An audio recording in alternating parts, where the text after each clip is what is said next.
السلام علیکم ورحمۃ اللہ وبرکاتہ۔ میرے پیارے آقا علیہ الصلوۃ والتسلیم کے پیارے دیوانوں، خاتون جنت حضرت فاطمہ الزہرا رضی اللہ تعالی عنہا کی کنیزوں، فائدہ جلیلہ۔ جادوگروں نے موسیٰ علیہ السلام کے ساتھ مقابلہ شروع کرنے سے پہلے کہا، اے موسیٰ علیہ السلام، یا تو آپ ڈالیں یا ہم ڈالنے والے ہیں۔ انہوں نے موسیٰ علیہ السلام کا ذکر پہلے کیا اور اپنا ذکر بعد میں۔ بے شک جادوگر قوم نے موسیٰ علیہ السلام کا ذکر پہلے کر کے آپ کے ادب اور احترام کے اچھے طریقے کی پاسداری کی۔ صوفیاء اکرام نے فرمایا، اسی ادب اور احترام کی برکت کی وجہ سے اللہ تعالیٰ نے انہیں ایمان کی نعمت سے سرفراز کیا۔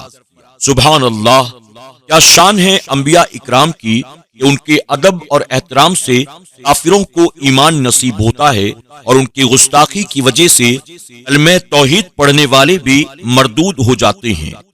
تنبیہ، اس واقعے سے پتہ چلا کہ اس زمانے میں جادوگر کثیر تعداد میں تھے، اسی وجہ سے حضرت موسیٰ علیہ السلام کو ایسا معجزہ دیا گیا جس سے آپ نے جادوگروں کا مقابلہ کیا اور انہیں عاجز کر دیا۔ تمام انبیاء اکرام کو ان کے زمانے کے مطابق معجزات عطا کیے گئے۔ حضرت عیسیٰ علیہ السلام کے زمانے میں علم طب یعنی حکمت کا زور تھا، تو آپ علیہ السلام کو ایسے معجزات عطا کیے گئے کہ تمام اطباء یعنی اس دور کے تمام بڑے بڑے حکیم ان سے عاجز رہیں، کیونکہ آپ کا مردوں کو زندہ کرنا، مادرزاد اندھے کو نظر عطا کرنا، برس والے کو درست کرنے کے معجزات عطا ہوئے جو کسی طبیب کی طاقت میں نہ تھے کہ ایسا وہ کر سکے۔ نبی کریم صلی اللہ علیہ وسلم کے زمانے میں فصاحت کا زور تھا، بڑے بڑے شاعر ایک ایک طرح اور مصرع پر قصائد لکھ دیتے تھے، لیکن آپ صلی اللہ علیہ وسلم نے جب اللہ تعالیٰ کا کلام پیش کیا جو آپ کا عظیم معجزہ ہے، تو وہ تمام عاجز آ گئے۔ کسی ایک کو جرت نہ ہو سکی کہ قرآن پاک کی ایک چھوٹی سورت کا مقابلہ کر سکے، جبکہ قرآن پاک نے انہیں بار بار چیلنج کیا۔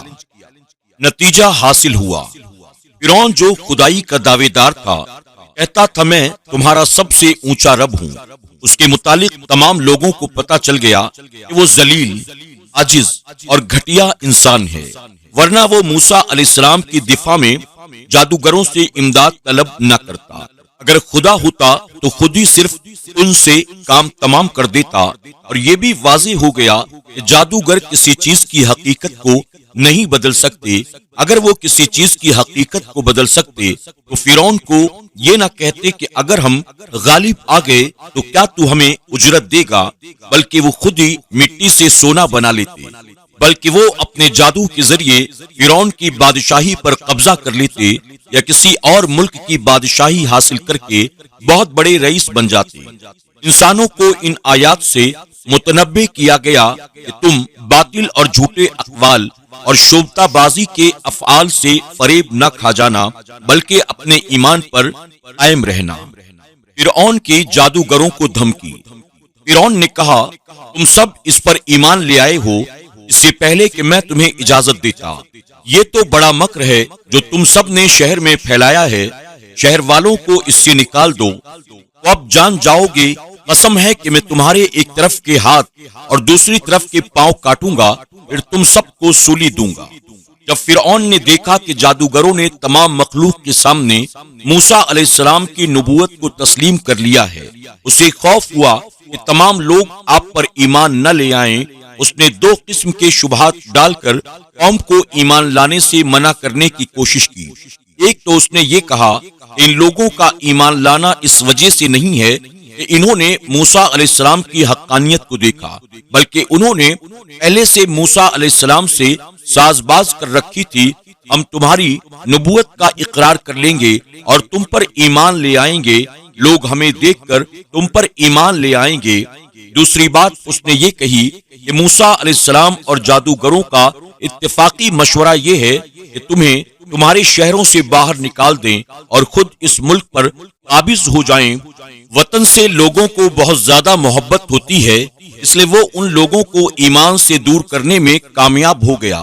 اگرچہ اس کے دونوں شبہات کی کوئی حیثیت نہیں تھی، لیکن قوم بھی تو بے سمجھ ہی تھی۔ نو مسلموں کا فرعون کو جواب۔ انہوں نے کہا ہم ہرگز تجھے ترجیح نہیں دیں گے ان روشن دلیلوں پر جو ہمارے پاس آئی۔ ہمیں اپنے پیدا کرنے والے کی قسم تو کر لے، جو کچھ تجھے کرنا ہے تو اس دنیا کی ہی زندگی میں تو کرے گا۔ بے شک ہم اپنے رب تعالیٰ پر ایمان لائے ہیں کہ وہ ہماری خطائیں بخش دے، اور وہ جو تو نے ہمیں مجبور کیا جادو پر، اور اللہ تعالیٰ بہتر ہے اور سب سے زیادہ باقی رہنے والا ہے۔ بے شک جو اپنے رب تعالیٰ کے حضور مجرم ہو کر آئے تو ضرور اس کے لیے جہنم ہے، جس میں نہ مرے اور نہ جیے، اور جو اس کے حضور ایمان کے ساتھ آئے یا اچھے کام کیے ہوں انہی کے درجے اونچے بسنے کے باغ جن کے نیچے جاری نہریں ہیں، اور وہ ہمیشہ ان میں رہیں گے، اور یہ صلہ اس کا ہے جو پاک ہوا۔ فرعون کی دھمکی کو انہوں نے دو ٹوک الفاظ میں رد کر دیا، اور اس کا ان پر کوئی اثر نہ ہوا، کیونکہ انہیں کامل یقین اور مکمل بصیرت حاصل ہو چکی تھی کہ موسیٰ علیہ السلام سچے نبی ہیں۔ انہوں نے فرعون کو کہا تمہارے فیصلے کا تعلق دنیا کی زندگی سے ہے جو فانی ہے، اور ہمارا مطلوب اخروی زندگی کی سعادت حاصل کرنا ہے جو ہمیشہ کے لیے باقی ہے، اور عقل کا تقاضا یہ ہے ان فانی نقصانات کو برداشت کر لیا جائے جو باقی رہنے والی سعادت تک پہنچانے کا ذریعہ نہیں۔ انہوں نے کہا ہم اپنے رب کی طرف پھرنے والے ہیں، اور تجھے ہمارا کیا برا لگا؟ یہی نہ کہ ہم اپنے رب کی طرف نشانیوں پر ایمان لائے جب وہ ہمارے پاس آئیں۔ اے رب ہمارے، ہم پر صبر انڈیل دے، یعنی ہمیں صبر عطا کر اور ہمیں مسلمان اٹھا۔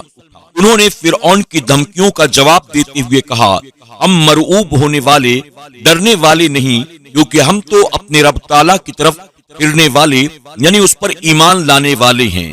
اے بے عقل خدائی کے دعوے دار، تو کس چیز کو برا سمجھ رہا ہے؟ ہمارے پاس اللہ تعالیٰ کی نشانیاں آ گئیں، ہم ان کو دیکھ کر ایمان لائے، بس یہی چیز تجھے ناپسند آئی۔ پھر انہوں نے رب تعالیٰ سے دعا کی اے اللہ تعالیٰ، اگرچہ تو نے ہمیں سیدھی راہ پر قائم کر دیا اور فرعون کی دھمکیوں کے مقابلے صبر عطا کر دیا ہے، لیکن یہ نعمتیں ہمارے پاس قائم اسی وقت تک رہ سکتی ہیں جب تک تیرا فضل ہمیں شامل حال رہے۔ انہوں نے عرض کیا اے ہمارے رب، ہمیں کامل صبر عطا کر۔ اس وقت کہا جاتا ہے کہ جب برتن کو انڈیل کر اس میں موجود چیز کو کامل طریقے سے بہا دیا جائے، گویا انہوں نے کامل صبر طلب کیا کہ اللہ صبر ہم پر انڈیل دے، اور لفظ صبر نکرہ ذکر کیا جس میں تنوین تعظیم پر دلالت کر رہی ہے۔ اس سے بھی پتہ چلتا ہے کہ انہوں نے عظیم صبر کی دعا کی، ان کی دعا کو رب تعالیٰ نے قبول فرما لیا اور انہیں وہ عظیم صبر عطا فرمایا جس کی بدولت انہیں شہادت جیسا عظیم مرتبہ نصیب ہوا۔ حضرت ابن عباس رضی اللہ تعالی عنہ سے مروی ہے کہ فرعون نے اپنی دھمکی پر عمل کر کے دکھایا۔ وہ جادوگر جنہوں نے ایمان قبول کر لیا تھا ان کے ہاتھ پاؤں کٹوا دیے اور انہیں شہید کروا دیا گیا۔ یہی قول زیادہ واضح ہے کیونکہ فرعون نے اپنا رعب جمانے اور قوم کو موسیٰ علیہ السلام کا دین قبول کرنے سے روکنے اور ڈرانے میں مبالغہ ثابت کرنے کے لیے ایسا کیا۔ فرعون کو قوم کے سرداروں کا ڈرانا۔ اور فرعون کی قوم کے سرداروں نے کہا کیا تو موسیٰ علیہ السلام اور اس کی قوم کو اس لیے چھوڑتا ہے کہ وہ زمین میں فساد پھیلائیں اور تجھے اور تیرے ٹھہرائے ہوئے معبودوں کو چھوڑ دیں؟ فرعون نے کہا ہم ان کے بیٹوں کو قتل کر دیں گے اور ان کی بیٹیاں زندہ رہیں گی اور بے شک ان پر غالب ہیں۔ موسیٰ علیہ السلام کا جادوگروں سے مقابلہ کرانے کے بعد فرعون نے آپ علیہ السلام کو کچھ نہ کہا، نہ گرفتار کیا اور نہ ہی کسی قسم کی سزا دی، بلکہ آپ کو آزاد چھوڑ دیا۔ یقین کیجئے بے شک فرعون نے جب بھی موسیٰ علیہ السلام کو دیکھا اس پر آپ کا شدید رعب طاری ہو گیا، وہ آپ سے بہت زیادہ ڈرتا تھا۔ یہی وجہ تھی کہ اس نے آپ علیہ السلام کا راستہ کھلا چھوڑ دیا تھا۔ فرعون کی قوم کے سرداروں کو یہ معلوم نہیں تھا کہ فرعون تو موسیٰ علیہ السلام سے ڈرتے ہوئے آپ کو آزاد رکھے ہوئے ہے۔ انہوں نے کہا اگر تم نے موسیٰ علیہ السلام اور اس کی قوم کو اسی طرح آزادی دی رکھی، وہ اپنی تبلیغ کرتے رہے، تو تمہیں اور تمہارے خداؤں کو لوگ چھوڑ دیں گے۔ یہ قول زجاج یہ بھی ہے اگر تم نے موسیٰ علیہ السلام کو اس طرح آزادی دی رکھی، اس کا راستہ کھلا چھوڑے رکھا، موسیٰ علیہ السلام تم سے اور تمہارے معبودوں سے دور رہیں گے۔ خیال رہے کہ فرعون اگرچہ خود بھی خدائی کا دعوے دار تھا، لیکن اس نے لوگوں کو بتوں کی عبادت کی اجازت دے رکھی تھی۔ یہی مفہوم ہے الہتکا کا کہ تمہارے معبودوں کو چھوڑ دیں گے۔ کہا گیا کہ فرعون نے اپنی قوم کے لیے چھوٹے چھوٹے بت بنا رکھے تھے، وہ انہیں بتوں کی عبادت کا حکم دیتا تھا اور کہتا تھا کہ میں تمہارا سب سے بڑا خدا ہوں اور ان بتوں کا بھی میں رب ہوں۔ حضرت حسن کا قول ہے کہ فرعون خود بھی بتوں کی عبادت کرتا تھا۔ قوم کا مقصد یہ تھا کہ موسیٰ علیہ السلام کو قید کر لیا جائے اور سخت ترین سزا دے دی جائے۔ قوم کے اس مطالبہ پر فرعون نے حقیقت حال کو ان پر واضح نہ کیا کہ مجھے موسیٰ علیہ السلام سے شدید خوف لاحق ہو چکا ہے۔ البتہ وہ کہنے لگا، ہم بنی اسرائیل کے بیٹوں کو ذبح کرا دیں گے اور ان کی لڑکیوں کو زندہ چھوڑ دیں گے۔ اس طرح موسیٰ علیہ السلام کے مددگار مرد نہیں رہیں گے اور ان کی قوم کی نسل ختم ہو جائے گی، اور یہ کام کرنا ہم پر کوئی مشکل نہیں کیونکہ ان پر غلبہ حاصل ہے۔ میرے پیارے آقا علیہ الصلوۃ والتسلیم کے پیارے دیوانوں، خاتون جنت حضرت فاطمہ الزہرا رضی اللہ تعالی عنہا کی کنیزوں، آج کے درس میں بس اتنا ہی۔ انشاءاللہ اس کے آگے کے واقعات ہم کل کے درس میں سماعت کریں گے۔ اب تک کے لیے اجازت دیں، اپنا اور اپنوں کا خوب خیال رکھیں۔ السلام علیکم ورحمۃ اللہ وبرکاتہ۔